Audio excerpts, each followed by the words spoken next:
Okay, everybody, welcome into lesson 3. We are talking about rests.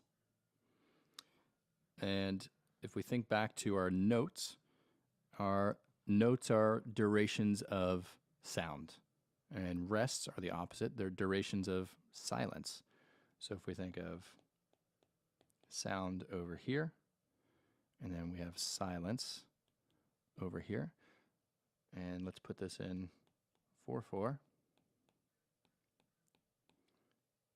And we'll put our bar line there to divide up the measure. So if we're thinking of a note that receives the whole measure of sound, we're going to talk about a whole note. And the opposite of a whole note is a whole rest. And our whole rest is a little box that hangs from the 1, 2, 3, 4th line up from our staff. And it's heavy. Think about it. It hangs through. It fell through that line, so it's hanging on. It's a heavy note. It takes all 4 beats. Sorry, I didn't mean to erase that. And there we go. 4 beats. Okay. Next up, our half note. There are 2 half notes in a measure of 4/4. So we're going to need 2 half rests.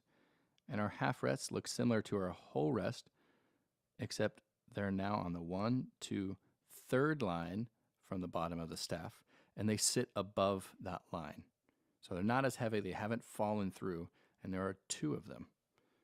Going down the line, we have our quarter notes, 2, 3, 4, and then our quarter rest, we'll need 4 of those, and those will just be our squiggly Z's. Now I know my handwriting doesn't look exactly like Sibelius or finale notation, but if you're reading this, hopefully if you've read music for some amount of time, you'll be able to understand that, yes, he's trying to represent a quarter note, a quarter rest.